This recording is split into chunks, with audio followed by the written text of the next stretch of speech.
Office में बैठ के हमें लगता है कि हाँ बच्चों को बेंचेस चाहिए, लेकिन बच्चों के स्कूल में छत ही नहीं है तो बेंचेस का क्या करोगे। टू बी प्रिसाइज, इस साल 24,000 करोड़ एक्सपेंडिचर हुआ है सीएसआर में, सिर्फ सीएसआर में 31 लाख एनजीओज। नाउ इमेजिन अगर every 50% has one NGO, why is there no impact. Hello everyone, I am Sushant. Welcome to another episode of chasing dreams.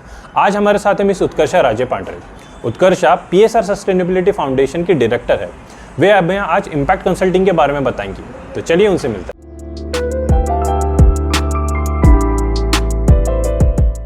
Hi Utkarsha, thank you so much for joining us today. Hi Sushant, it was my pleasure. So Utkarsha, impact consulting होता क्या है?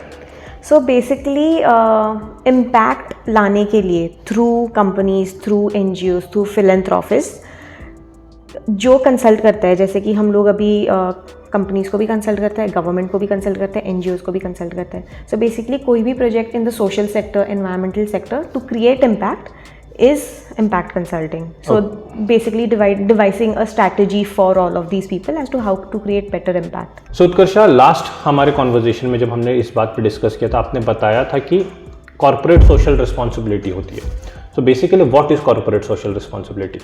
Okay, so basically corporate social responsibility is like a company taking responsibility for all its action on field. जैसे अगर एक company exist कर रही है तो उस सोसाइटी के लिए उसको कुछ अच्छा करना चाहिए, क्योंकि it should just not take profit from the society but also give back to the society, to the environment that where it is existing. Okay, so ये एक कंपनी का तरीका है कि जो कुछ भी उन्होंने एनवायरमेंट को हर्ट किया होगा या हार्म किया होगा, इंटेंशनली सॉरी कोई करेगा नहीं लेकिन अनइंटेंशनली होगा, तो इट्स लाइक वो कुछ वापस रिटर्न में कर रहा है। सो ये गवर्नमेंट उनसे कंपलसरी करवाती है या इसकी शुरुआत कैसे हुई? लाइक सीएसआर प्रोजेक्ट्स कंपनी, किस कंपनी ने स्टार्टिंग में या किस ईयर में ये चालू हुआ ये मेथड? राइट, तो सीएसआर ग्लोबली चलता है, कुछ लोग खुद से करते हैं, कुछ कंपनीज खुद से करती है, but India is the first country to legalize CSR as a law. That happened back in 2013।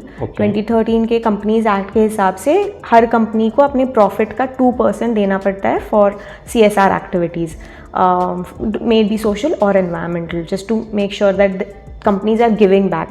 Okay, so वो 2% तक ही लिमिटेड रहता है या कंपनी अगर चाहे तो वो ज़्यादा भी कर सकती है? काफ़ी कंपनीज करती भी है ज़्यादा, लेकिन ऐसे कोई ये नहीं है कि हाँ 2% तक ही लिमिट रखना है। So people are open. So Utkarsha, CSR projects करने के लिए क्या कंपनी को भी क्वालिफाई होना पड़ता है? Like is there any specific requirement from the government? अगर वो कोई कंपनी सीएसआर प्रोजेक्ट्स करना चाहे तो उन्हें वो होना ज़रूरी होता है उनके पास? हाँ, सो कंपनीज एक्ट 2013 के अंडर हर कंपनी को अपने 2% प्रॉफिट तभी देना पड़ता है जब उनका 3 क्राइटेरिया है बेसिकली। 500 करोड़ के ऊपर अगर उनका नेटवर्थ है, 1000 करोड़ के ऊपर अगर उनका टर्नओवर है एनुअल, एंड 5 करोड़ से ज़्यादा अगर उनका नेट प्रॉफिट है। तो ये 3 क्राइटेरिया अगर कोई कंपनी फुलफिल कर रही है तो they have to give 2% of their profits for CSR. और इनके अलावा क्या अगर कोई ऐसी कंपनीज होती है क्या जो वो भले क्वालिफाई नहीं करती होंगे तभी भी वो सीएसआर प्रोजेक्ट्स काम कर मतलब इम्प्लीमेंट करती है? काफ़ी कंपनीज ऐसी है, जैसे बिकॉज जैसे before the law came into place, Tatas were big into philanthropy, right? तो ऐसे काफ़ी कंपनीज है जो फिलैंथ्रोपी के हिसाब से करती है। पुणे में काफ़ी छोटी छोटी कंपनीज हैं, even in Kolhapur there are small companies that try to give back to the society. So I think philanthropy aspect has been there in businesses for long time, it's just that अभी ये law में convert हो गया है। That's amazing. So company अगर समझिए कोई करना चाहे सीएसआर प्रोजेक्ट या they are eligible to do CSR project, वो अपने प्रोजेक्ट्स प्लान कैसे करती है? तो कंपनी इसलिए so there comes into picture the impact consulting parameter, जहाँ पे हम लोग आते हैं पिक्चर में। सो बेसिकली अगर कोई कंपनी प्लान कर रही है अपना CSR expenditure, they try to do it in a way where it is aligning with their company goals, it is aligning with the kind of audience that they are catering. CSR, ESG ये काफ़ी ऐसे terms है जिससे strategies define होती है। कभी कभी अच्छा काम करने से लोग are very inspired that okay people are very because people are very aware of their what kind of products we are using, what kind of harm it is doing to the environment, etc., and what social issues are there. So nowadays people are getting very aware of what they're using, what company they are supporting. So ये strategy बहुत ज़्यादा important होती है. तो हम लोग आते हैं in picture, we try to understand what their end goal is, what they want to sell, how they want to sell, who should be the target people for their CSR activities. There are a few companies who do it across India. There are a few companies who do it only in their plant के आजू बाजू के area, so that the employees get benefited. People around the plant know that okay, this company is doing such good things. Yeah, because ऐसे project में ये ज़रूरी नहीं है कि एक पर्टिकुलर अमाउंट स्पेंड हो रहा है, अगर उसको कुछ बेनिफिट नहीं होता तो फिर it doesn't make any sense. So आपका वही काम रहता है कि इन कंपनीज के साथ कंसल्ट करना, उनका बजट, और वो बजट किस प्रॉपर जगह या अच्छे एफिशिएंटली किस जगह पे यूज हो सके, that's where you guys come in. Right. Okay. And it's like a two way thing. So it's not just कि कंपनी की स्ट्रैटेजी, बट इट्स ऑल्सो कि ऑन ग्राउंड नीड क्या है. समटाइम्स व्हाट हैपेंस, कंपनीज के पास है पैसा देने के लिए, and then they start investing in some things that they feel are very necessity. Office में बैठ के हमें लगता है कि हाँ बच्चों को बेंचेस चाहिए, लेकिन बच्चों के स्कूल में छत ही नहीं है तो बेंचेस का क्या ही करोगे. सो it's like building a bridge कि आपको पैसा कहाँ पे इन्वेस्ट करना है ये हम बताते हैं, और यहाँ पे नीड भी है, तो let's join hands and create impact. Okay. So impact consulting में काम करने के लिए, करियर बनाने के लिए किन क्वालिफिकेशंस की ज़रूरत होती है? देखा जाए तो so I am an engineer, you know that, you have been my batchmate as well. So after my engineering I went into masters for social entrepreneurship. तो सोशल बैकग्राउंड होना थोड़ा ज़रूरी है, बिकॉज थोड़ा सोसाइटी के बारे में समझना, पॉलिसीज़ के बारे में समझना. So there are multiple options. You can either start from bachelors degree itself, कि bachelors in social work, bachelors in social science, bachelors in public policy. Then you can move on to the masters of the similar background, and from there you can take it ahead कि कहाँ पे जाना है. So impact consulting इन सभी bachelor या degree courses के लिए कोई इंस्टीट्यूट्स वगैरह इंडिया में अवेलेबल है क्या जहाँ लोग परस्यू कर सकते हैं इस चीज़ को? काफ़ी है. सो TIS is the most renowned institute for social sciences. Okay. It has got bachelor's courses, it has got master's courses. Apart from that there are JNU है, अलीगढ़ मुस्लिम यूनिवर्सिटी है. इसके अलावा पुणे में काफ़ी छोटे छोटे इंस्टीट्यूट्स भी हैं. Curve institute of social sciences. Mumbai में 2-4 इंस्टीट्यूट है जो काफ़ी अच्छे भी हैं. साउथ साइड में काफ़ी अच्छे इंस्टीट्यूट्स हैं. So there are a lot of options. अगर आपको ग्लोबल भी जाना है तो Harvard has a masters in public policy programme, Stanford has one, Oxford has one. So in social work, in social sciences there are tremendous amount of courses that are available with amazing insights, because when I go and study in TIS, there's a different environment altogether. When I go and study in probably JNU, there's a different environment. DU में भी एक social work का course है, Mumbai university में, अपनी Kolhapur university में भी. और ये सभी कोर्सेज मतलब कोई भी 12th स्टैंडर्ड के बाद परस्यू कर सकते हैं, मतलब पढ़ सकता है? हाँ, 12th के बाद पढ़ सकते हैं. लेकिन क्या इनमें ऐसा रहता है क्या कि suppose if someone has already graduated in some other field, like मैंने इंजीनियरिंग कंप्लीट की है and now I want to enter this field, and still can I graduate again from that field, और उस डिग्री में मैं वापस सीख सकता हूँ क्या? You can go to bachelors, but उसके बाद आप मास्टर्स भी कर सकते हो. Fun fact, so I studied my masters in TIS. In TIS, almost 60% students were from the engineering background, not from the social work background. Okay. So it was an interesting revelation for me also कि अरे engineering के ही लोग आ रहे हैं यहाँ पे. So as people say, engineers can do a lot of things. Social work is one of them. Yeah, amazing. Yeah. So ये तो हो गए फंडामेंटल क्वालिफिकेशंस, टेक्निकल क्वालिफिकेशंस के बारे में, लाइक एजुकेशन वाइज हमें किन चीज़ों की ज़रूरत पड़ती है इस फील्ड में जाने के लिए. But as an individual, as a human, we say that to be a lawyer, एक को कम्युनिकेशन स्किल्स इंपॉर्टेंट रहता है, उसे अपफ्रंट रहना पड़ता है, उसे एग्रेसिव रहना पड़ता है. To be an artist, he और she should have a good imagination और she should be creative. Impact consulting में काम करने के लिए किन स्पेसिफिक क्वालिफिकेशन या क्वालिटीज़ की ज़रूरत पड़ती है? सबसे इम्पॉर्टेंट होता है ह्यूमन बनना. Best quality that a social work और impact consultant can have, because humans have the ability to empathise with people. हम लोग काफ़ी बार सिंपैथी के साथ जाते हैं कि यार इसको तो मतलब सॉरो फील करते हैं कि इसके साथ तो बुरा हो गया, पिटी फील करते हैं. But when you empathize, you try to put yourself in their shoes, you try to understand what the issue that they are facing, and then you if you are empathizing you can also empathize with the company कि अच्छा company को ये करना है यार, इनको अच्छा profit कमाना है, इनको सोसाइटी के लिए ये करना है. So then you can devise a proper plan also. So empathy would be one go to answer that you can you know. So like one can say that ये फील्ड जो है वो मोस्ट सेल्फलेस प्रोफेशन है. Like भले हमें कुछ इसमें ठीक है, बीइंग अ इम्पैक्ट कंसल्टेंट और बीइंग एन एंटरप्रेन्योर या आप किसी कंपनी में भी काम करो इस फील्ड में, finance is one thing. Like हम पैसे कमाने के लिए काम कर रहे हैं, लेकिन हर एक का कुछ ना कुछ इंडिविजुअल गोल रहता है. Like if someone wants to become an automobile engineer, उनका एम रहता है कि वो दुनिया की सबसे अच्छी गाड़ी बनाएंगे. इस फील्ड में मुझे लगता है कि लोगों को हेल्प करना या अपनी सोसाइटी को एक बेटर प्लेस बनाना, यही आपका मेन टारगेट होता होगा या लोगों की इच्छा होती होगी, यू नो, रादर देन अपना इंडिविजुअल कुछ पर्सनल गोल रहना कि मुझे ये फ़ायदा होना चाहिए, मैं इतने पैसे कमा के ये ऐसे बड़ी गाड़ी खरीदूंगा या बड़ा घर खरीदूंगा. मैं थोड़ा सा डिसएग्री करूँगी, क्योंकि because of this perspective what is happening is social sector में जो लोग काम कर रहे हैं उनका सैलरी एक लेवल से ऊपर जा नहीं रहा है. Because people think that it's a selfless work. It's you should do it. Why not do? It's selfless work. Do it in pennies. Pennies दे देंगे हम आपको. But it should not happen like that, because eventually doctors are also doing selfless work. So doctors are getting paid like hefty amounts. We're not saying pay hefty amounts, but at least because we have to survive. No, absolutely. I would agree on that कि कोई भी अगर काम कर रहा है, it should not be like with what intentions he or she is doing.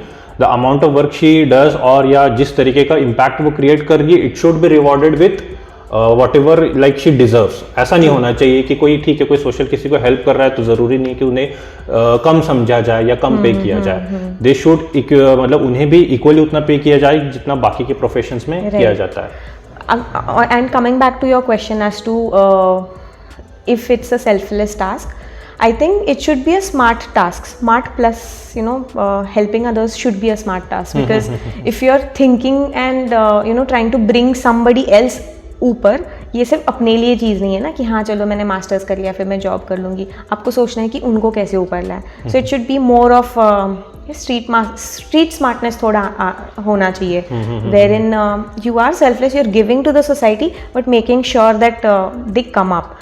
Because you know I believe in that quote which is you know, you give a man a fish, you feed him for a day, but if you teach him fishing you feed him for a lifetime. So if you have to teach someone fishing, it's a selfless task. I'm teaching someone fishing, but then you should teach it so perfectly that that person should survive. It's like it should survive his lifetime on it, right? और अगर उसके अलावा अगर समझिए उस इंसान ने फिर आगे जाके किसी को सिखाया, then it would be like a bonus point. Like instead of just मतलब खुद से सीखने के अलावा उस स्किल को अगर उसने पास ऑन किया किसी और को सिखाया, then it would be, you know, a great thing. So आपको किसने इंस्पायर किया इस फील्ड में काम करने के लिए? फनी थिंग, मैं तो अपना करियर कॉर्पोरेट साइड से स्टार्ट करी हूँ, बट यू नो एक पॉइंट के बाद you realize that okay this is something I loved. Okay I did it for a time being, I loved it, but now I think I need something that I love for a longer period of time. For that could be my go to place where it's like हाँ ये अच्छा लगता है करने के लिए. So I was you know confuse during my career stage. I was confuse कि क्या करना चाहिए, what is it. Then I looked back at my, you know, roots from where I come from, how it has been for me bachpan se. So I've seen my mom work. She's a lawyer. I've seen my mom work for women and transgender rights. She has given free legal advice to any and every kind of gender. She's tried to help everyone. My dad's a doctor and he has always been helping people in the war affected areas या फिर वहाँ पे जहाँ पे doctors पहुँच नहीं पाते, he is the one to go. Currently he is in Kolkata, in a small village which is affected by Naxals. So it's a very difficult it's a very difficult place to be in. Before that he was in Libya, where when the war broke out he went from here to help the soldiers there and help the people there. Awesome. So that's where I saw that कि okay these people are helping out and they are doing really well and it gives them happiness. And बचपन से मैं वो देख रही थी तो मुझे भी happiness मिलता था. And then there's my brother who is an entrepreneur, a serial entrepreneur. I was like why not weave the both things, like the social aspect from my parents and the entrepreneurial aspect from my brother. So then the social entrepreneurship journey began for me. Amazing. So like अभी तक आपका experience कैसा रहा? Like what did you liked, and along with that I will add another question, what did you dislike about this field? Okay, like is that it gives you a sense of achievement even in smallest of things. So the other day we went to a school, we helped out kids to understand what life is. We were just talking around with girls, so it was about menstrual hygiene, menstrual health. And so earlier girls were very hesitant to talk about it, but then once we started giving out chocolates and making it comfortable for them, they became so मतलब उनको questions पूछना था, दे वर सो inquisitive about things, like ये क्या होता है दीदी, ये क्या होता है. तो उसके बाद जब मैं घर आई, आई वाज लाइक यार ये तो काफ़ी बड़ा अचीवमेंट हो गया लाइफ में. पहले अचीवमेंट्स में सर्टिफिकेट्स, मेडल्स, ट्रॉफीज इन सब में ढूंढती थी. Now it's like okay, these smiles are achievements. So that's one big like for me. When I come home I am very satisfied.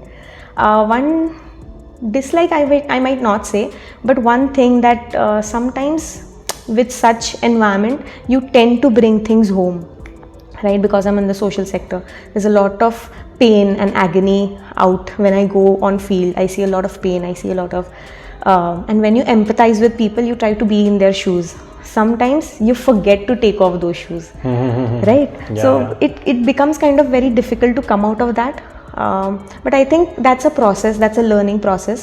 In the past 3 years I've tried to learn that process, unlearn a few stigmas that I already had. So I think it's not a dislike, but I think that's something that I need to learn more, grow more into. So yeah, it's going good as of now. So अभी आपके साथ I would love to talk about your team, PSR Sustainability Foundation. Like how do you guys work? आपके team में कौन कौन है, and like what's your like daily plan? आप morning से 9 o'clock से या जो भी आपका टाइम शेड्यूल होगा, आप अपने दिन की शुरुआत कैसे करते हो? ओके, तो बेसिकली PSR सस्टेनेबिलिटी फाउंडेशन हमारा फाउंडेशन है जहाँ पे हम लोग ट्राई आउट करते हैं कुछ सोशल प्रोजेक्ट्स जो हम लोगों को लगता है कि okay this should be a solution for a particular problem, या फिर this should be where work should be put into. Because when we go on field, when we talk to companies, it should not happen कि हाँ हम लोग ने बस ऐसे ही बोल दिया आपको करने के लिए. So it's kind of like a pilot phase things happen on PSR Sustainability Foundation. There are executive directors. We are actually planning to open up one of our branch office in Kolhapur, and we try to run it with the masses. So there won't be my interference with them. If they have some issues that they want to solve, if they have some projects that they want to take up, they can take up. This is how it's going up in Pune and other places that we have. Apart from that, the Indigena Solutions, it's the registered name, but PSR Sustainability is the brand name that we follow. So for PSR Sustainability, we're a team of 12 as of now. From accounts team, research team, consulting team. We have a board of advisors who are not on our payroll. They advise us in various sectors, so sector specialists. So if you ask how my day starts, it starts at 10. I go to the office, I connect with a few clients. If I have a few meetings, I take those up. By afternoon, I try to wrap all of these things up so that even the client does not have the responsibility of talking to me after the lunch hours or something like that. So I try to wrap up before lunch, and after lunch, there are a few proposals that I have to send, because in PSR Sustainability there are 3 segments, 3 verticals you can say. One is consulting and advisory, where we advise companies and consult companies on how to spend their CSR budget and what they should do.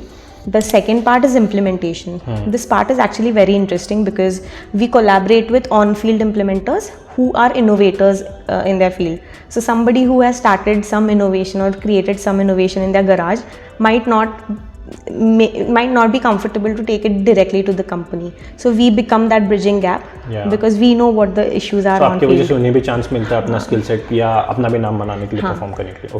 We also have our office open for any or every kind of innovator.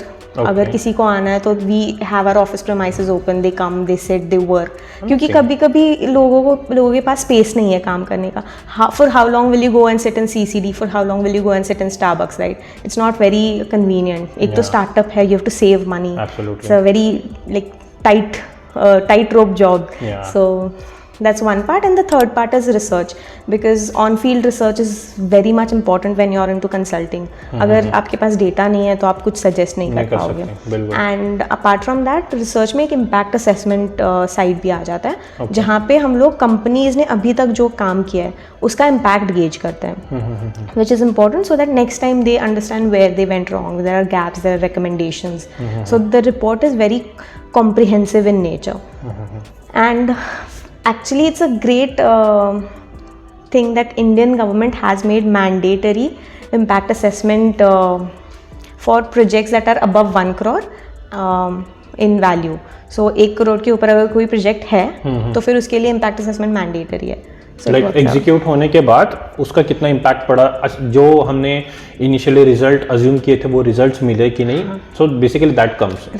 Okay so coming back to CSR projects, हम ये जानना चाहेंगे कि कोई भी company का मतलब उनका जो टोटल अमाउंट CSR का बजट रहता है वो उसमें से क्या ऐसा रहता है कि उस फाइनेंशियल ईयर या जो भी पीरियोडिसिटी होगी उस वक्त वो फुल फंड यूज़ ही करना है या फिर उसे वो पार्ट्स में भी यूज़ कर सकते हैं, और वो प्लान करते हुए फिर किस तरीके से प्लान करते हैं अपने प्रोजेक्ट्स? राइट, तो फाइनेंशियल ईयर में आपको आपके फंड्स यूटिलाइज करने पड़ते हैं, बट अगर यूटिलाइज नहीं हुए because of XYZ reason, you have to create an unspent CSR account in a bank. अच्छा, तो उसके लिए एक सेपरेट अकाउंट रहता है. ओके, तो वो ट्रांसफर करना है, and next during the next financial year you have to add that, send the report to the government, add that in the next financial year and reuse that money.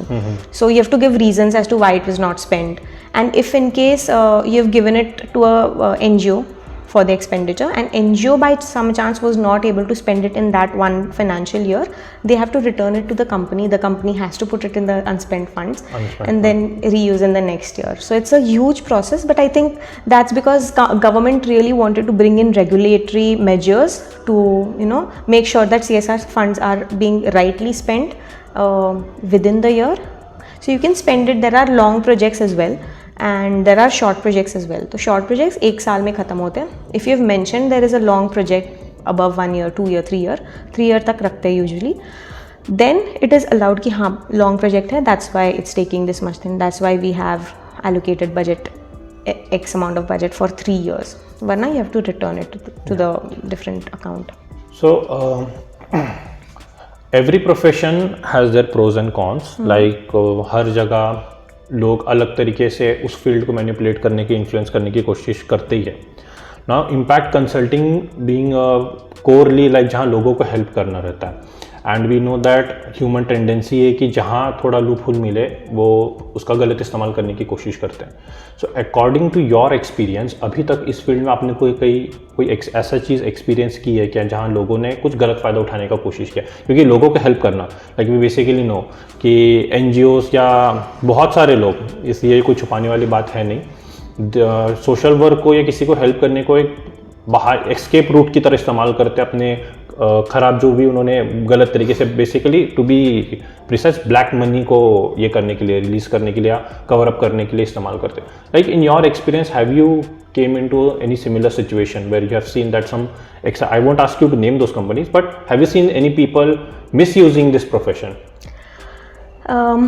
Okay, that's a very complicated question, because there have been instances, but you know, with time government has increased the amount of regularities that it has tried to bring in. So it's very difficult nowadays at least, but before this it was very common for companies to, you know, just like give away things. So basically I should not say negative implications as such, they did good things, but you know, when companies had to spend CSR amount, they just bought a few things, purchased a few things and then set it up. So जहाँ पे ज़रूरत नहीं वहाँ पे भी कुछ चीज़ें जा रही थी.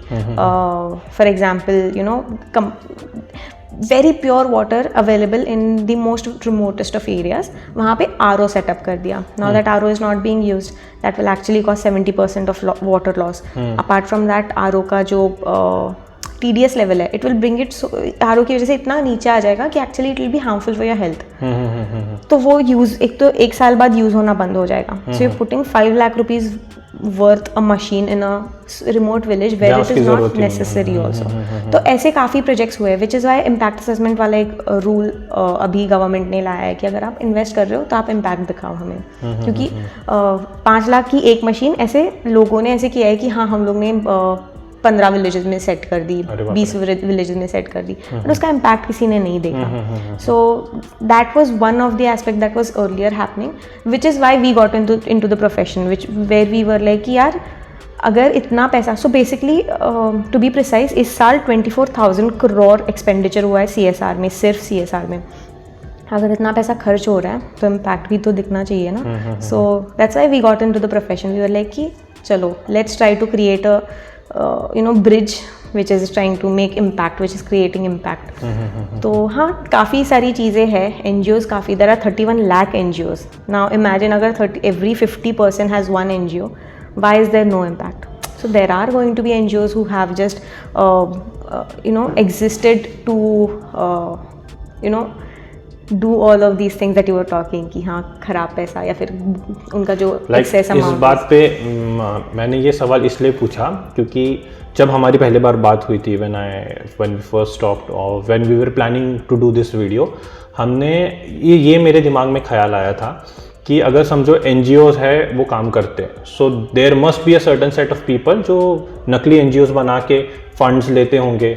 लाइक देखो ये मेरा कॉमन सोच है, मैं I am not an expert in this field, but I just thought कि whatever I see in movies और इन न्यूज़पेपर, या फिर मेरा जो कॉमन सेंस था कि ऑब्वियसली ऐसा हो सकता है, पॉसिबिलिटी तो है या होते भी होंगे. I just wanted to clarify you being an expert in this field, what is your experience like. अब फिर इसे गवर्नमेंट कैसे हैंडल करती है? सो आपने सुना होगा कि गवर्नमेंट ने फॉरेन फंडिंग के काफ़ी लोगों के लाइसेंसेस रद्द कर दिए पिछले 3-4 साल पहले. So apart from CSR funds there are multiple ways to get fundings, right. One would be CSR, one would be philanthropist, one would be foreign funds. तो फॉरेन फंड्स के काफ़ी मतलब because you get money in such large amounts की 3 करोड़ एक साल में उन्होंने बस ग्रांट दे दिया, ये दे दिया. सो ऑब्वियसली मिसयूज़ तो होता ही है, अभी भी होता है, काफ़ी NGOs मिसयूज़ करते हैं, but they are under the radar of government. अभी रिसेंटली सेव द चिल्ड्रन पे भी एक government has said that you should not be providing services where the government has the primary responsibility, right. अब government की responsibility क्या है, ज़िला परिषद स्कूल्स में मिड डे मील देना या फिर आंगनवाड़ी को ये सब चीज़ देना.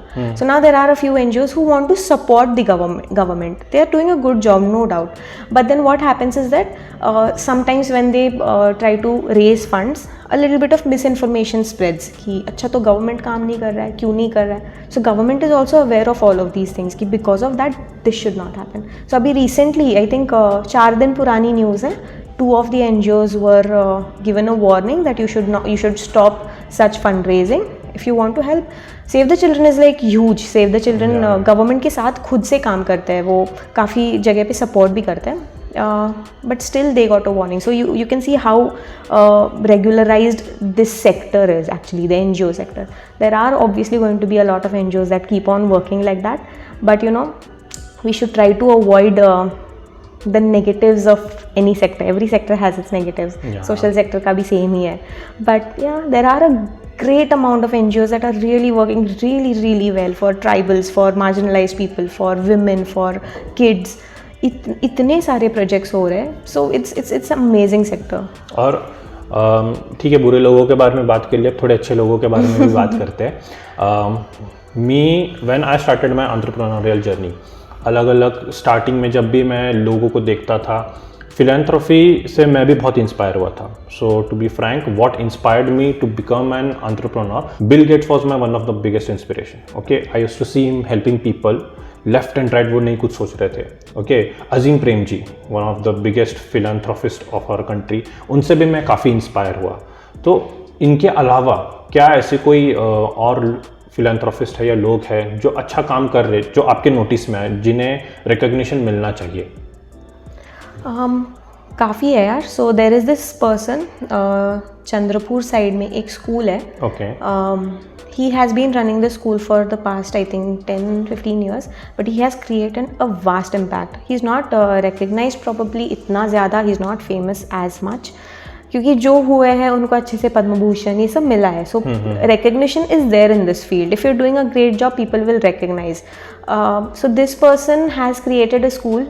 उसके उन जो ट्राइबल विलेजेस के स्टूडेंट्स हैं वो आते हैं.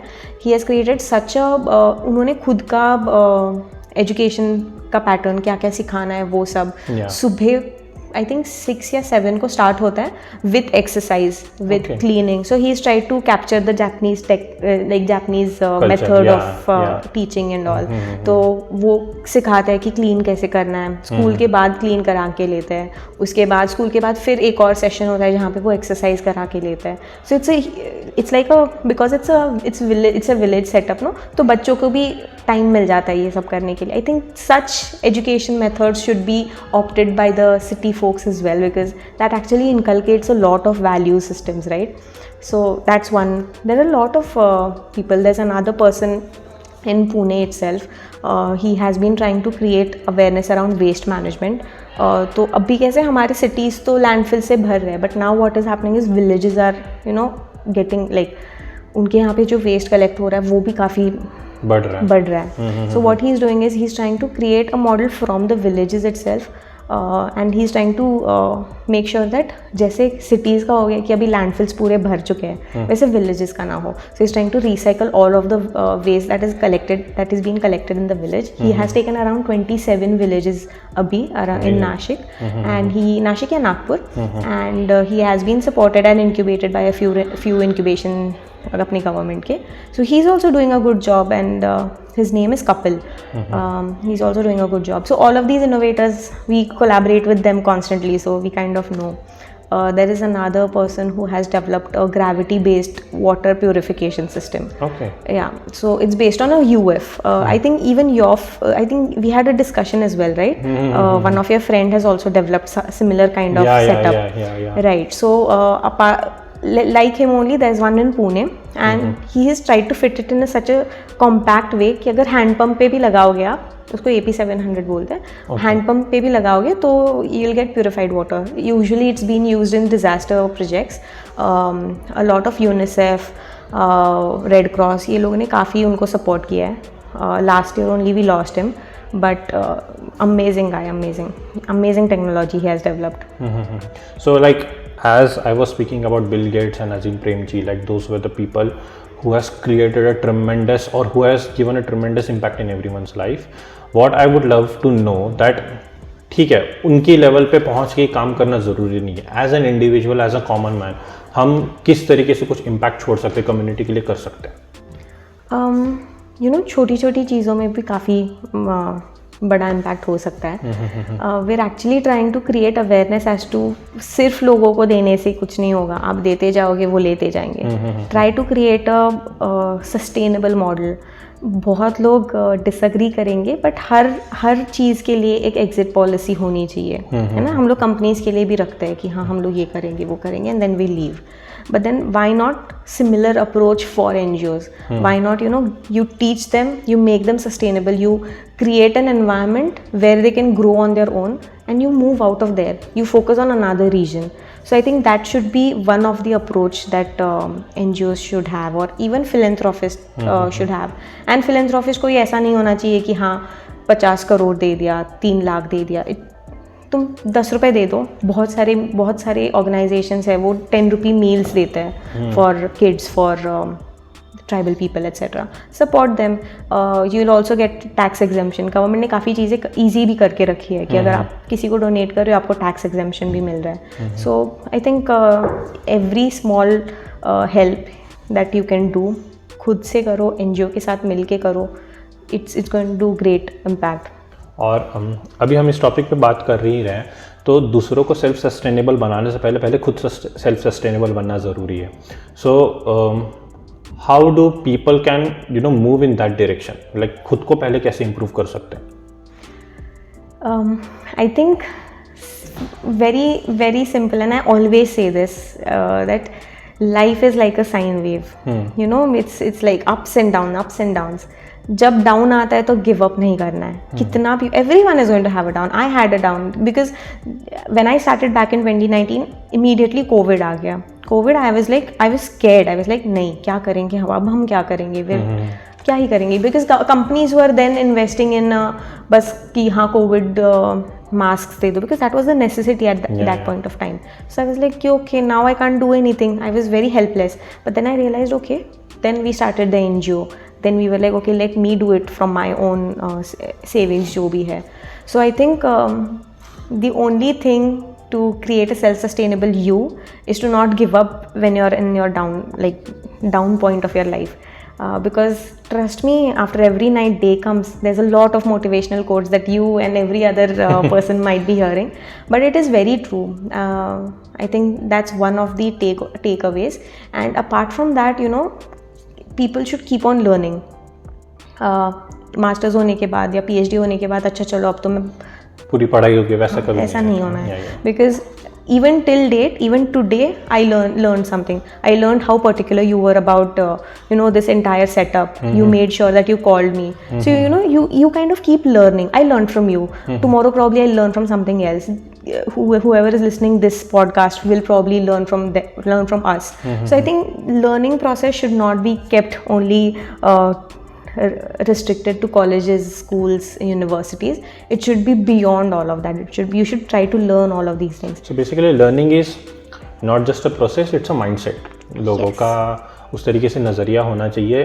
और what I personally feel कि most important things which are required for your life, they are taught outside the school. Very true. Obviously बहुत लोगों से आपने ये बात सुनी भी होगी. लोगों को क्या बताना ज़रूरी रहता है कि दुनिया में जितने भी सक्सेसफुल लोग हैं उनमें एक ही कॉमन चीज़ रहती है कि वो सीखना कभी नहीं कम करते. Like as you said, it can be, it's not that textbook के नॉलेज वगैरह कुछ खराब या they are outdated, those things are important, that knowledge is important, but बाहर आके सीखना, एक्सपीरियंसेस के साथ सीखना, नए लोगों से मिलना, उनसे बातें करना, वो बहुत ज़रूरी रहता है. बहुत ज़रूरी है. And I think I would also add to that the process of unlearning. हम लोग है ना सोशल साइंस में ये बहुत यूज़ करते हैं, लर्निंग अनलर्निंग. बट मेरे को पहले जब मैं कॉलेज मैंने फर्स्ट टाइम जब ये टर्म सुना था, मैंने बोला अच्छा ये तो बड़ा ही अच्छा टर्म है, मैं भी यूज़ करूँगी. But when I understood its importance, I was like यार सच्ची अनलर्न करना भी इंपॉर्टेंट है. आज समझो मैंने तो like I learn from you that okay I should be on time, I should be dedicated to a cause. Okay, I learned it, but if I have something learned previously कि नहीं यार सोते हैं थोड़ा chill करके, फिर if I've learned that also and this also, it won't ever go hand in hand. I have to unlearn that mindset before moving on to this mindset, right? So the process of learning and unlearning go hand in hand. So I think it's a mindset again, as you said. Learning is a mindset, unlearning is also a mindset. You should unlearn as you go also. There are going to be a lot of things that you have been taught since young age. जैसे हम लोग अभी अपने mom dad को बोल सकते हैं कि ये आप गलत कर रहे हो, but they have been taught for such a long time that it's difficult for them to even acknowledge that and move on from that. But if we start to learn ये अनलर्निंग वाला process अभी से, probably by the time we are old, हमारे kids हमें नहीं बोलेंगे कि हम आप ये गलत कर रहे हो एंड आप चेंज ही नहीं हो रहे हो. अगर किसी ने हमें बताया कि आप ये गलत कर रहे हो, एटलीस्ट हम लोग रिफ्लेक्ट तो करेंगे उस पर, एक्नॉलेज करेंगे उसे. So I think that would change in the long term as well. Yeah so speaking of long term, like this is a profession. The whole idea or main intention of creating such episodes like we are having right now is that बच्चों को थोड़ा idea हो कि कौन से options available है. But end of the day it's a profession where people enter to earn money, किसी भी प्रोफेशन में. So what kind of lifestyle can one expect from this profession? Okay, it may be a blunt, बहुत लोगों को लगेगा कि नहीं हम लोगों को हेल्प करना की बात कर रहे हैं, और जैसे हमने कहा था स्टार्टिंग में बोला था कि लोग अज्यूम करते हैं कि हम किसी को हेल्प कर रहे हैं then we are entitled to get less money. But as I said, मेहनत होती है, उसको उसके एलिजिबल या फेयर रिवॉर्ड मिलना ज़रूरी होता. So but how do you see the future? मतलब फ्यूचर क्या होगा इंडिया में इसका? लोग किस तरीके के लाइफस्टाइल इस प्रोफेशन में काम करके अफोर्ड कर सकते हैं? ओके, सो चलो, now that we are in the reels का ज़माना, how many reels have we seen where people are like mic लेके जा रहे हैं, would you like to help somebody, and they're like, yeah, yes, oh, you said you'll help somebody, so I'll give you $1,000 or something. A lot of people are doing this, right? So there are going to be such people. So I'm just giving you the variety of, or the range of lifestyles that you can have in this sector. One is you can become an influencer, and I'm not saying that it's wrong, okay? You know, even telling people that you're doing a good job is getting the job done, right? It's not कि हाँ हम लोग बस बोल रहे हैं और कर नहीं रहे. अगर आप बोल रहे हो और कर भी रहे हो तो अच्छा है हमारे लिए, सोसाइटी के लिए अच्छा है. So we don't mind that. We are like ठीक है, आप बोल लो, आप दिखा लो जितना दिखाना है, बट आप करो भी, just don't say things. So I think that would be one lifestyle. Other would be where you are working with NGOs, where you are in the remotest of the villages. A lot of my friends, my colleagues are in remotest of villages. Sometimes to call them up, it's like most of the times range नहीं होती है, और जब होती है तब देर बहुत तब वो प्रॉब्ली सिटी की तरफ आ रहे होते हैं या ऐसे कुछ, तो ट्रैवलिंग होता है. So that is one of the life style where there meeting new people each and every day, meeting, having new perspectives, village life का एक्सपीरियंस ले रहे हैं. इसके अलावा अगर इम्पैक्ट कंसल्टिंग में आप जाते हो तो it's more like a corporate kind of setup. आपने मैनेजमेंट कंसल्टिंग सुना होगा. MBB is like McKinsey, Boston Consulting Group, and अपना Bain and Company, right? They also hire impact consultants. So when you get into MBB, you have like सबसे अमीरी वाली lifestyle चल रही है. आप हर रोज़ ताज में रह रहे हो, ट्रैवल कर रहे हो कॉन्स्टेंटली, आप गवर्नमेंट को कंसल्ट कर रहे हो. So that consulting level is also there. Small consultants like us, we also have a like pretty good lifestyle. We're like okay कि हमें एक काम भी करना है. So consultants which are research back, जो जिनको फील्ड पे जाना पड़ता है, जैसे हम लोग थोड़ा सा दोनों तरफ से होते हैं. हम लोग को कॉर्पोरेट भी रहना पड़ता है, और हम लोग को विलेज साइड पे जाते हैं तो हम लोग को एकदम उनके तरह ढल भी जाना पड़ता है. So I think the life style varies a lot, and if you look at it from a career aspect, it's like it actually depends on what kind of life you're envisioning for you. People from TIS, people from Harvard who have passed out, they're working with World Bank, they're working with bigger NGOs, UNICEF, UN.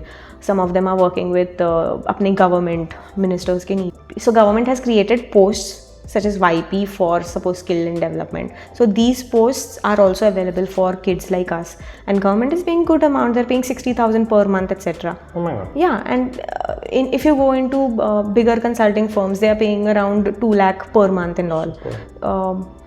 If I'm talking about jobs, if there are smaller consulting firms, the pay scale ranges from, it starts from 40, it goes to 1, 2, depends on what range you're at. So yeah, the better college you get out of, the better your pay scale would be. I'm being very honest, very blunt. Probably I might get a lot of hate, but it's fine. Yeah. Apart from that, if you've developed your own NGO, मतलब खुद से अगर आपने start किया तो उसमें भी आपको मतलब you never take profits from an NGO, but you can set your salary. तो आप सैलरी ले सकते हो, you can decide your own salary, you can get funds, project के हिसाब से आपको अलग अलग ये हो सकता है. So I think it's a pretty leisure life style I can say, and plus you are doing good, so that's all that comes. Earning, इस बारे में क्यों पूछा मैंने, ये क्योंकि सवाल निकाला. लाइक यू सेड ना, लर्निंग एंड अनलर्निंग प्रोसीजर. बहुत सारे लोगों से बात करते वक्त फर्स्ट उनके दिमाग में यही सवाल आता है कि इस फील्ड में स्कोप है कि नहीं. Like me being a teacher, बहुत सारे स्टूडेंट्स के पेरेंट्स हैं, हमेशा मुझसे पूछते हैं कि सर आप बताइए, सुशांत आप बताइए कि मेरे बच्चे का इस फील्ड में स्कोप है कि नहीं. एंड टू एवरीवन मेरा एक ही आंसर रहता है कि अगर आप अपना बेस्ट दे रहे हो, so it doesn't matter in which field you are working. आप एक बैंकर होकर भी एक इंजीनियर से ज़्यादा कमा सकते हो. आप एक पत्थर बेचने वाले से होते हुए भी आप बहुत बड़े इंडस्ट्रियलिस्ट से ज़्यादा कमा सकते हो. It's just the way you do your thing, like आप किस तरीके से परफॉर्म करें. सो स्कोप का मतलब सवाल ही नहीं उठता. So same goes for this field. अगर आप अपना बेस्ट देते हो, अपना माइंडसेट एक प्रॉपर रखते हो, सो you can live any kind of lifestyle you want. That is true. Okay. And it actually depends on also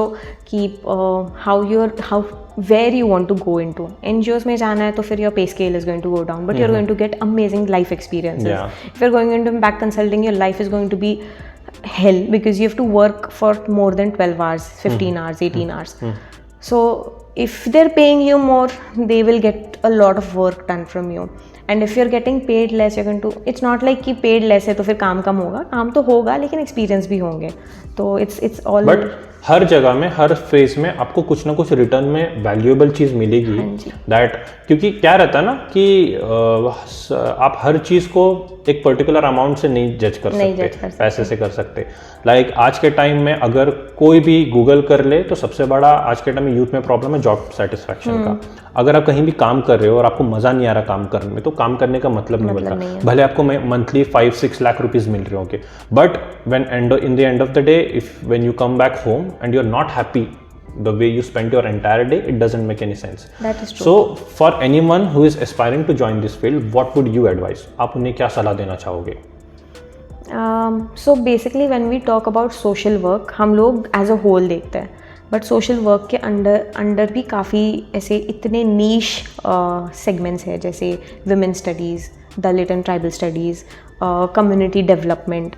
All of these niche sectors are what make you कि हाँ भाई इसको पूछते हैं क्योंकि इसको ये सेक्टर का नॉलेज है. Social work is very vast इतने सारे सेक्टर्स है, किसके साथ काम करोगे. तो अगर आप थोड़ा niche, if you create a niche of your own education, आप बैचलर्स में तो आप सोशल वर्क कर लोगे, लेकिन उसके जब मास्टर्स में जाते हो तो you have to select a niche. जब PhD में जाते हो तो एक टॉपिक आ जाता है. So it's like making sure that you are not सब लेने का ट्राई नहीं कर रहे हो. You are trying to help one particular community, you are trying to do one particular like help to one particular organization or something like that.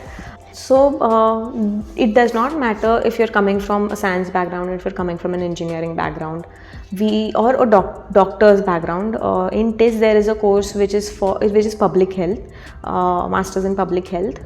बहुत सारे doctors who have been, मतलब उन्होंने अच्छे खासे जॉब्स छोड़ के वो वाले सेक्टर में आ गए. So it does not matter what sector you are coming from, but if you want to give your 100% to this particular sector, there is a lot of scope. Apart from that, try to make sure that you're getting a lot of volunteering experience, right? You're getting a lot of internship experience. You understand how NGOs work, you understand how helping others work. It should just not be कि हाँ donate कर दिया या फिर stray dogs and cats को उठा के कहीं से कहीं पे. और ये experiences क्या लोग स्कूल डे से अचीव कर, लाइक स्कूल के स्टूडेंट्स क्या ये एक्सपीरियंसेस ले सकते हैं? हाँ, काफ़ी. सो अभी भी हमारे फाउंडेशन में काफ़ी लोग जब वॉलंटियर करते हैं, they are very young, they are like 9-10th, कभी क्लिनलीनेस ड्राइव हो गया, they are in that phase of their life. So if you start from a very young age also, you start to understand why it is necessary, you start to understand the social lens of it. कुछ भी चीज़ करने के लिए एक social lens रहता है तो फिर उनके लिए भी बेनिफिशियल होता है. So when they are applying for good colleges, so social work में एक चीज़ है, there is a lot of colleges for social work, but people earning good money, people earning good salaries are from the top institutes like TIS, JNU, AMU, Azim Premji University, it's in Bangalore, Harvard. So ये सब में अगर आप top में अगर जाते हो तो फिर obviously you will get a higher pay scale. अगर if you're not from the top university, you'll still get a good pay scale, but it will be limited to that particular zone. So I have friends, I have colleagues who have done their masters from suppose थाने के किसी social science के institute से. So then they have spent almost 8 to 9 years in Palghar region, because Palghar is a tribal region, right? So people there are helped. So then they are stuck there. Now person who have studied from TIS, I have seen them go to Chhattisgarh from Kolhapur. One of my friend from Kolhapur, she is currently working in Chhattisgarh, Odisha. So I think it gives you exposure, क्योंकि आप बड़े college में जाते हो तो आप ज़्यादा लोगों से बात करते हो, अच्छे फैकल्टीज़ होती है. ऐसा नहीं है कि छोटे कॉलेज में अच्छे फैकल्टी नहीं होती है, बट एक्सपीरियंस वाइज अगर आप देखोगे तो टिस में फील्ड वर्क ज़्यादा होता है. सो it's all about how much experience you gain, what kind of course structure is there. And again, college to college उनका range भी ये रहता रहेगा. Like bigger the institute, obviously they will have bigger connections, or they must be aware or they must be working on a bigger cause. Thank you so much Utkarsha for joining us today. आपसे बातें करके बहुत मज़ा आया. Thank you Sushant, it was my pleasure. Yeah, so guys, अगर आपको इस topic से रिलेटेड और कोई सवाल हो तो आप कमेंट करके ज़रूर पूछें. मिलते हैं अगले वीडियो में किसी नई फील्ड को एक्सप्लोर करते हुए. Till then, keep watching, keep learning, keep exploring. Bye.